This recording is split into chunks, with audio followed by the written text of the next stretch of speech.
chapter 5, Halachah 11. So, and it says, so let me read without commentaries when we go back with commentary and discuss. Okay, so it says, the way of the sensible man is that the first one should establish an occupation by which he can support himself. Then he should purchase a house to live in, and then marry a wife. These orders of priorities may be inferred from Dvarim, chapter 20 and verses 5 through 7, which states, who is the man who has planted a vineyard, but not redeemed it? Who is the man who has built a house, but not dedicated? Who is the man who has betrothed a woman, but not taken her to wife? In a contrast, a fool begins marrying a wife. So don't jump to any conclusions, okay, please. Then, if he can find a means to purchase a house, he purchases house. Finally, toward the end of his life, he will search about for a trade to support himself from charity, or support himself from charity. No conclusions. Don't jump to any conclusion. This is also implied by the order of the curses mentioned in Dvarim 28, verse 30. You shall betroth a woman, you shall build a house, you shall plant a vineyard. Right? There is your behavior will be disordered. So meaning disordered, meaning what? That you shall betroth a woman. So meaning that's out of order. You shall build a house, and you shall plant a vineyard. That is, your behavior will be disordered, so that you will not succeed in your ways. However, with regard to a blessing, in Shmuel Aleph 18, verse 14 states, and David was thoughtful in all his undertakings, and God was with him. Okay, so let's go to the beginning, and we're going to explain. So, as all of us know, that's not what how people live today. Okay, so should be explanation because it's yeah. Go ahead. Question. Just according to the Rambam, not according to today. Since number one, he says this. Number two, he's not really happy with people learning kollel for money, right? Because that's also quoted in the Halachah with him, right? So my question is like this: would he also not be happy with someone getting married to a woman with a rich father-in-law to learning kollel, or would he be fine with that? Exactly. Yes. Yeah. So not everybody agree with the Rambam, but as you see, Rambam's say that this is Halachah, and people today they live totally opposite. And the most forward people live exactly opposite what Rambam says. So we have to understand why he's saying one thing and what exactly he's saying. So it's not okay. So let's read this commentary to explain verse by verse. So okay, the way of sensible man. So who is this sensible man? Here Rambam does not use the term wise man, the Torah sage, employed in early chapter. Perhaps this advice is intended for a broader base of people, including those would never presume that consider themselves wise or Torah sage. So Torah sage, as we said before, these things how he has to conduct himself. Okay, maybe not everybody on that level. Okay, it's understandable, no problem. But here about marrying and build yourself a house and get a job, so it's concerns everybody, right? So 1 second, but me 1 second, sorry. So, okay, all right. Hello, Ora. Okay, everybody's here. All right. So let's continue from the beginning. Okay, the way the way of sensible man is that first one should establish occupation by which he can support himself. So basically, first you learn trade. Then he should purchase a house to live in, and then marry a wife. Commentary. Ultimately, a person who seek all three of these goals. Ultimate person will seek all the. So meaning he needs all three of that, but in that sequence, as Rambam says. The mark of thoughtful approach to life is arrangement of one's priorities in a proper order. That's what Rambam is called thoughtful. So first, he's going to get occupation, then he's going to build a house, and then he's going to marry a wife. So it's just comment before we continue. So I mean, today is very, very different, right? So today, if people would marry only after they buy themselves a house or even an apartment, it would be in the age of 100, maybe. I mean, right? First you work, I don't know, how 20 years to save for a down payment, and then you pay for 30 years. So, okay, so basically nobody would ever marry. Basically, I mean, in nowadays. So in olden days, they didn't have indoor plumbing. He didn't have electric. He didn't have this and that. Didn't need approvals from the government. All this inspection stuff like that. I mean, permits from a local king or a local government, of course, they would need. So they would basically come together, like lay some bricks on. I mean, depends where they would live. On build from wood. It was one room house. It's not like different apartments with so many rooms, right? Maybe separate kitchen separate, some place for animals, and basically this is it. That was the whole house, right? So to build it was once you build it, basically it is yours. You don't have to pay to a bank for the next many years. So life was very different. Okay, much simpler basically.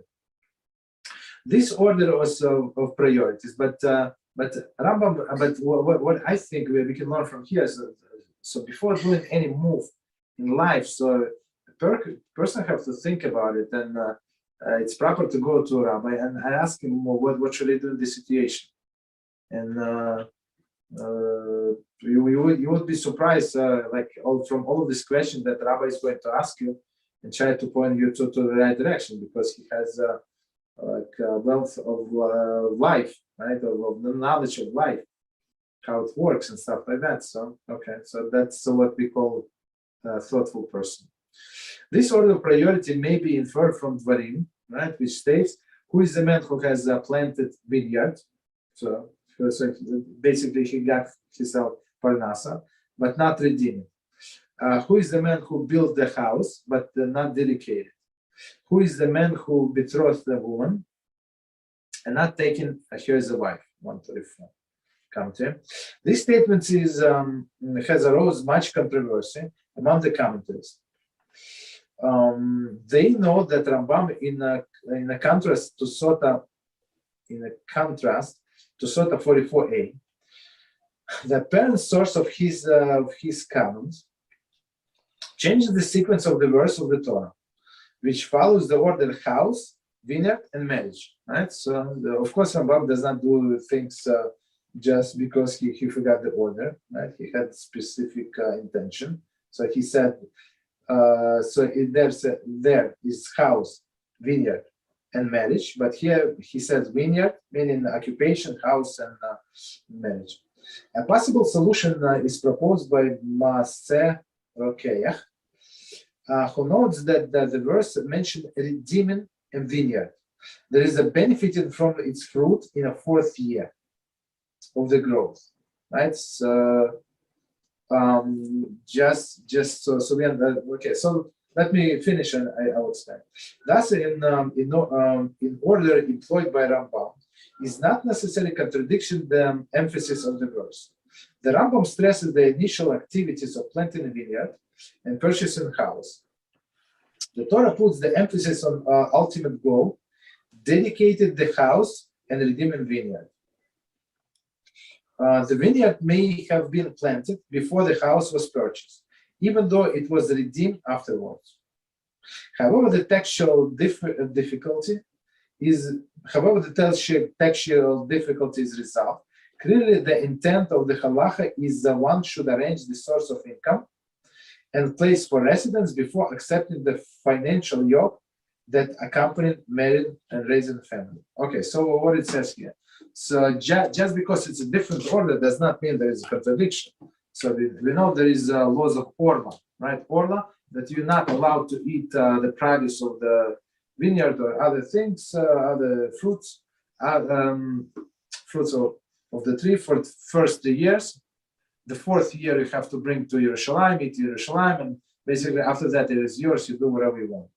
Right? So basically just because he planted the vineyard does not mean that he has a way of parnosa. Right? He still needs to do something. And in the meantime, he can build the house. So there is no contradiction whatsoever when Rambam say change the sequence. Right. Yeah, go ahead. What's it called? So you mentioned a little bit earlier over here about wisdom with age, right? Okay. So my question is like this. Let's say I don't know, you're Litvish or you're Chassidish, whatever you are. Then there's a rabbi who's let's say 50s, let's say about his 50s, who is also Litvish, also Chassidish, same as you, right? So you can either go with him, or you can go with a rabbi who's, let's say, 75 or 80, but different mahalach, like kosher mahalach, but different mahalach. Which one do you choose? Which takes precedence, the same mahalach or older age of wisdom? It's not age. It's more wisdom and life experience. Mm-hmm. So what takes precedence, life experience or mahalach? The same mahalach? So life experience. If you like, okay. So it says before a person is qualified to be a posek. Of course, it's a little different level. I just want to bring a different point. So he has to attach himself to a bigger posek, sit with him as much as needed. I don't know, like for several years, 3 years, 5 years. Listen to how this posek decides the situation, and then he can decide the situation. So it's different level, upper, higher level. So here we're talking about the like a little lower, right? So basically, if the 75-old person he's there, not everybody is there at 75, and just because he's 75 does not mean I know a bunch of 75 that are like a babies. You understand? But if all his life he learned Torah, or many, and he has wisdom, right? And you trust, and you in your conversation, you see that he's sound person. Yeah, you can go with him. I mean, it's not that. I mean, or you can go with other one. It's basically it's your decision. You cannot say it's hard. It's hard to evaluate the wisdom of a person. You understand? But when you talk to a person, when you're in a contact with him, so I mean it becomes easier. So just because somebody is younger or older, you cannot say that somebody is wild. For example, I give you examples. There are many older people and the Rabbi. So that, but compared to his wisdom, they're like little kids, even though they learn Torah. I don't know, 30 or 40 years more than him. You understand? So that's a plus siyata dishmaya. It's individual based. So, but it says clearly, make yourself a rabbi. Make yourself a rabbi. So you said, if I'm going to listen to this person, and you pray to Hashem, so Hashem sends you right answer through this person. Whatever answer it doesn't matter what answer. But if this person is worthy, so Hashem is going to provide you the right answer, basically, to what you're looking for. Understand? So, all right. So continue. So we need to get to the bottom of it. Why we do everything like opposite? So Rambam said. So basically, first he has to secure the source of income, then place to live.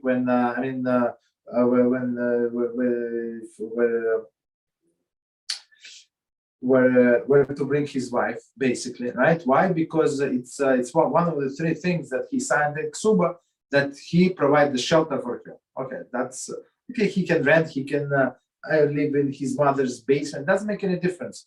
So I mean, if she's okay with that shelter, that's no problem. If she said no, I want mention, so that's you were not smart when you were marrying her, basically.